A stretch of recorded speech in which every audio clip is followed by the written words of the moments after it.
Okay, pushback tayo. BOC. Ang rules dito, ang aalamin natin dito, ano ba yung target area natin? Para sa mga newbies. Target area natin ay ito. Itong box na to. Lagi naman, no? Yan, yung box na yan.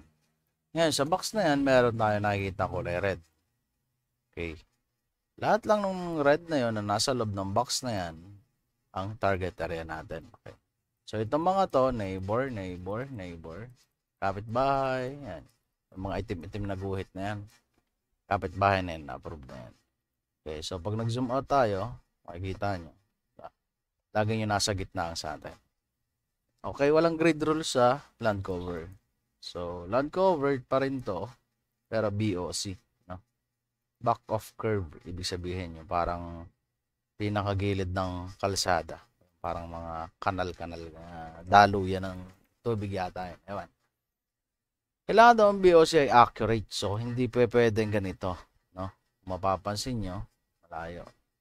So, paano nga ba ako magtrabaho sa ganito? Napakadali lang.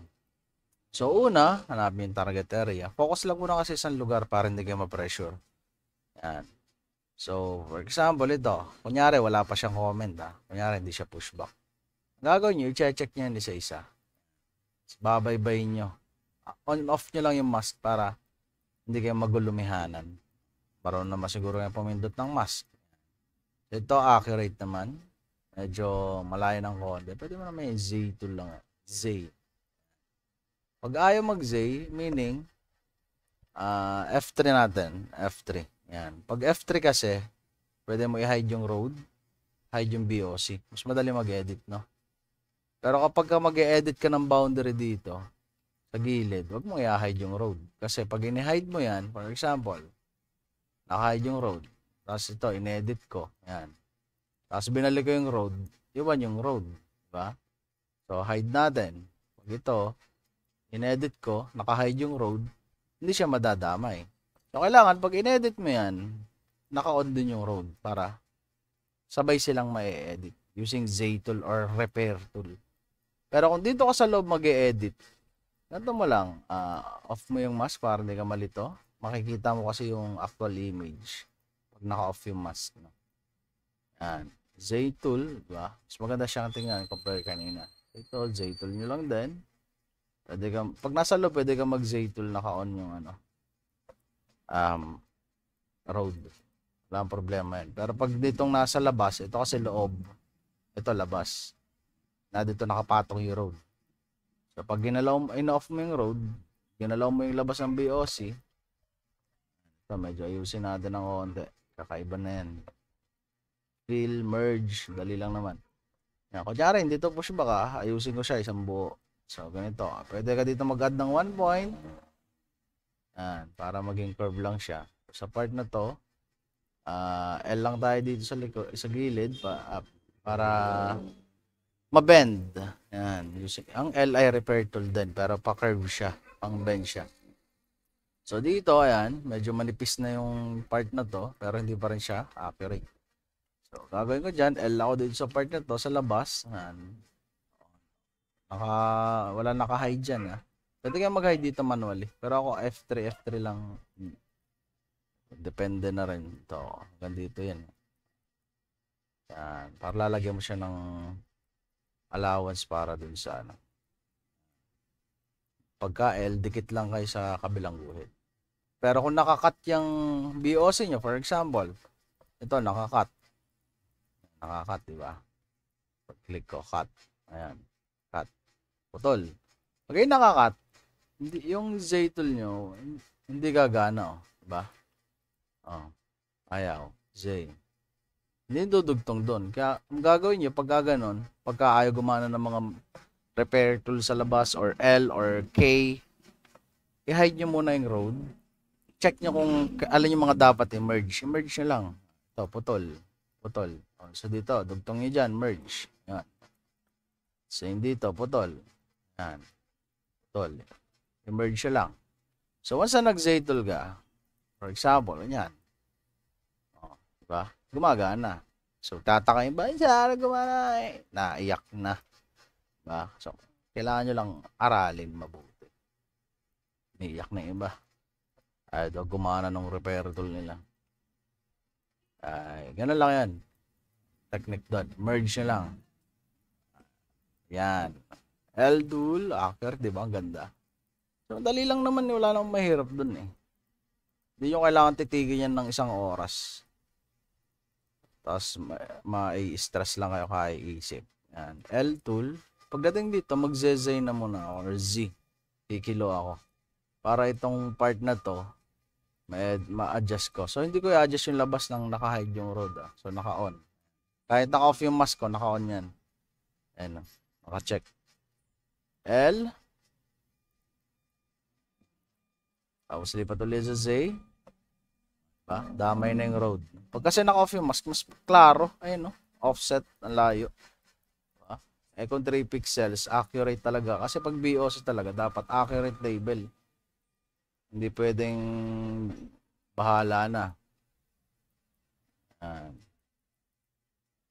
Dito, pinaka accurate na label lagi, BOC. Sa BOC project, accurate. RRR.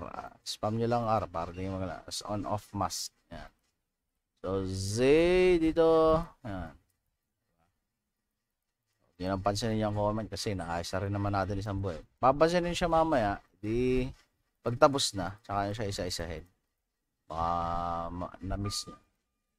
So, dito sa part na to, medyo malayo to. Unahin ko muna yung labas, no? Kasi kapag inuna ko yung loob, baka magganyan. Or ganito. Ganyan. Papayat. So, sa labas muna tayo para magkaroon ng tawag doon. Yan, mali. Magkaroon ng allowance yung BOC natin sa loob. Yan. Basta naisod ko na yung labas, saka ako naman naisod itong loob. Using Z, then L, lipat sa L, from Z to L, dikit sa guhit, left click, very easy project. Diba? Tapos ito, yan, hindi siya accurate. So, gamit tayo ng L doon. Siguro hanggang dito, tansya, malayo. So, dito na lang. Sa part na to. Tapos tingin ko hanggang dito pa to eh. Ayun o. Tapos dito, accurate na dyan, didikit na ako. Ayan. So, kung saan ang umisod, pati yung driveway. So, dito naman, L. Siguro dito. Ayan. Tapos dito, L uli. Adjust mo. Tansyahin mo lang. Kailangan naman ganyan ang gawin mo. O ganyan. Sobrang nipis. Tansyahin mo lang yung L. Tingnan. Dito mag-L na ako siguro. Dito naman. Sa labas muna. Para maiisod ko to. Ayun. Mamaya na yung loob. Focus muna tayo sa labas. So, kailangan dito ng sense of common. Hindi pwedeng hindi gagamitan to ng brain. Kailangan din gamitan ng brain. No? Yan. Kasi kung unahin ko yung loob dyan, ano nyo pag inuna ko yung loob, nahihirapan ako eh. Off nyo lagi mas para makita. Or on-off nyo. Pag inuna ko yung loob, ganyan na mangyayari dyan. Diba? Mahihirapan ka lalo. So, kailangan mong gamitan ng pinagbabawal na technique. Hindi pala. Ito. L. Adjust mo kung saan na sila nag-adjust. Diba? Start ka dito. Kung circle naman yan, yung L mo, kahit tig dalawang dulo na, sakto yan. Kung saan accurate yung label, doon ka mag-click ng point. Diba? Mas maganda siyang tingnan. Kumpara naman kanina na ino-tapas. Diba? O, tapas pa po. Mga pre. Kung matitira sa nyo, kung puro ganyan, puro PB, no? Sayang. Tatay, malit na sahod ko eh. Pasa ka ng pasa. PB naman ng PB. Error rate mo ang taas, diba? Hindi bali magkaroon ng maliliit na error. Pa isa-isa, dalawa. Nami-mislook lang talaga. Pero pag ganitong halos, diba? Sandamukal, mema lang ang tawag doon, mema output.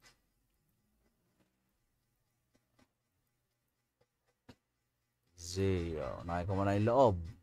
Kasi doon yung offset. Tapos ito, medyo makapal. Z-tool ulit tayo. Sa tandaan nyo, hindi gagana yung Z-tool. Pag yung BOC nyo, may cut. For example, may cut to. Yan. May cut, diba? Yun.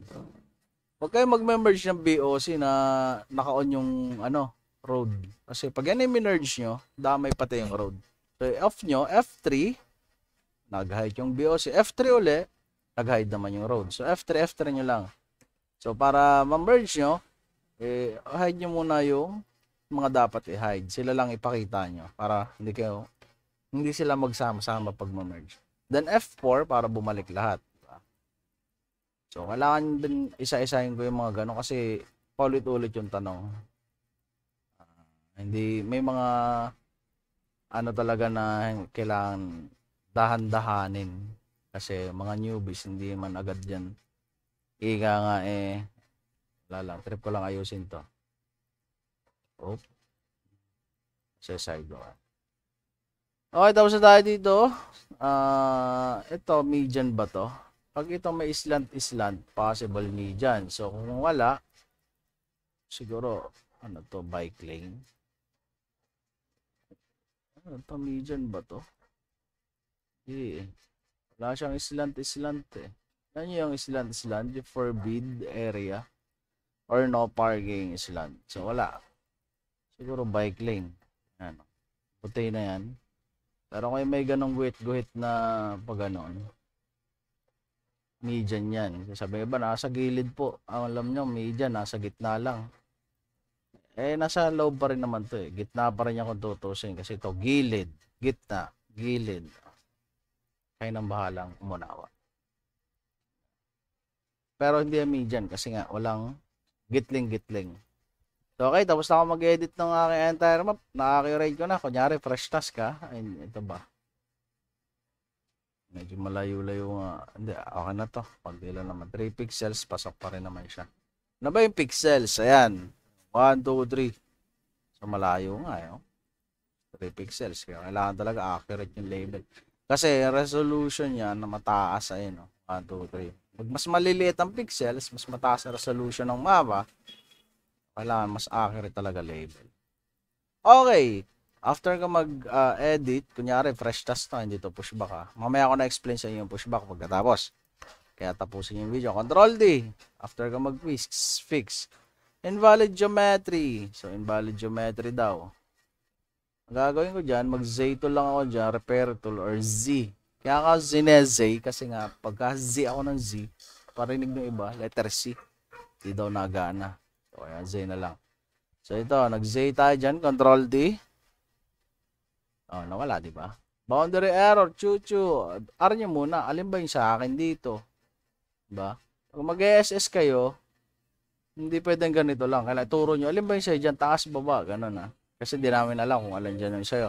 So, press yung R para malaman nyo kung alin yung inyo, nasa taas. Ang technique dyan, iselect nyo lang yan. Pag kasi isa lang kinilik mo, tapos minove mo yan, isa lang, what? Ano ko isa lang madadrag? Minsan isa lang eh. So, okay. Ginagawa ko dyan, drag nyo lang yung mouse. Yan, left click, drag, bitaw. Tapos move nyo lang yung point doon, dikit nyo. So, Control D, kailangan kasi, point to point, konektado kayo ni kapitbahay. Pero kung yung BOC niya nakaganito, kahit paanong gawin yung dugtong dyan, hindi magkoconnect. I-report nyo na yan. Kay kapitbahay yun, hindi sa'yo. Pero kung sa'yo nakaganyan, di syempre, dikit mo sa kanya. Pero kung yung kay kapitbahay nakaganyan, i-report nyo. Kasi kahit ano dugtong nyo, ewan, ayaw ma-fix nung topo. Ito example, ayan, ba? Dudugtong kayo doon. Control T, topology check. Sabihin niya, overlap chuchu. So, kaya ang mangyayari niyan, dahil wala tayong magagawa, kahit anong gawin natin, i-report natin. Click si battery, left to right, drag, yung target nyo, space bar, sabihin nyo lang dyan, BOC. Alam niya na yun, understood na yan. Submit report. Punta ka sa neighbor files, right-click nyo yung report, tapos submit. Tapos, wala na siya. Control T, check natin kung may error pa, footprint chuchu. And footprint overlap. So, bakit ito ay offset? Offset yung ating BOC dito, no? Medyo malayo. Buti hindi nag-e-error. Kasi nag-e-error yan, eh. Should overlap with road dapat yan. So, check nga natin kung putol.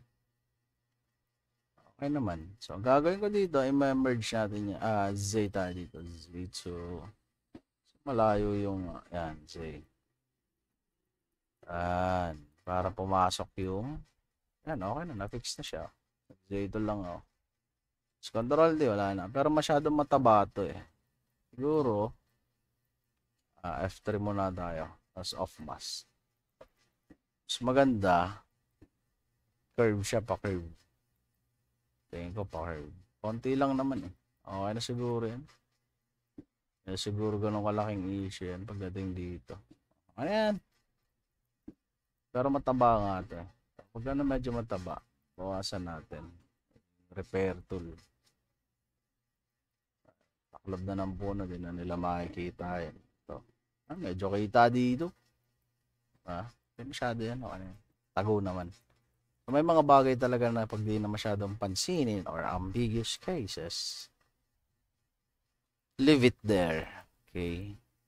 Unless yung checker na makakakuha, daig pa nakatatlong magnifying glass. Kung mag-check, halos kita na yung langgam.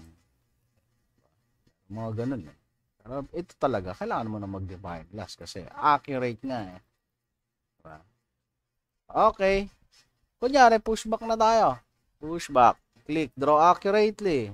Sabihin, i-drawing mo ito, pag kinilik mo yung dilaw na yan, yun yung comment. So, kailangan draw accurate. So, kailangan yung image sa label mo ay accurate. So, accurate naman. Okay na. Draw accurate. Accurate naman. O kanina kasi hindi accurate yan. Diba? Inaayos natin. So, ganun yung mga pag-fix ng pushback. Click mo lang yan. Pag nawala, nag-control T ka, nawala. Press Alt S, lalabas uli yun. Kaya lang, sir, nawala yung comment, diba? So, 1-1. Green. Continue your work here. Wala lang yan. Siguro dyan lang nilagay para i-recheck mo yung buong mapa. Okay? Wag lang comment ang i-fix. Okay? So, ganun lang. Pasa ko na to.